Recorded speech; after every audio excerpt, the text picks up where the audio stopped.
Malam Lebaran, rumah Firman warga Lubuk Linggau dibobol maling, hilang motor dan barang berharga. Nasib apes menimpa Firman dan keluarganya.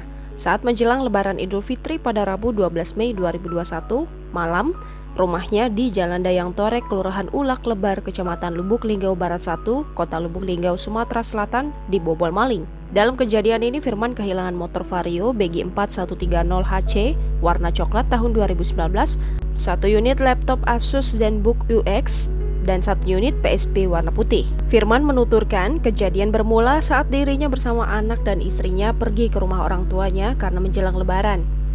Saat pulang ke rumah sekitar pukul 22.00 waktu Indonesia Barat, tidak ada rasa curiga. Saat masuk ke dalam rumah, Firman melihat jendela belakang sudah terbuka. Selanjutnya, Firman langsung memeriksa barang-barang dalam rumahnya. Ternyata benar, sejumlah barang-barang miliknya seperti motor, laptop, dan PSP telah hilang dicuri. Setelah memeriksa seluruh rumahnya, diduga kawanan pencuri tersebut masuk ke dalam rumahnya dengan mencongkel jendela belakang. Firman menduga pelaku diduga bukan orang jauh, sebab pasca kejadian ia langsung mencari informasi dengan bertanya ke beberapa tetangga.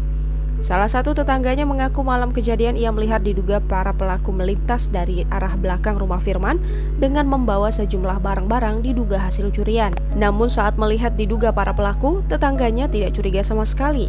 Saat itu ia menganggap warga lewat biasa karena jalan tersebut memang sering dilewati warga.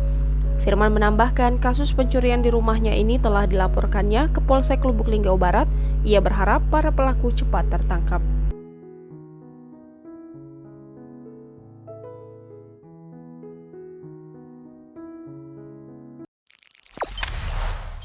Jangan lupa subscribe, share, komen, dan like ya!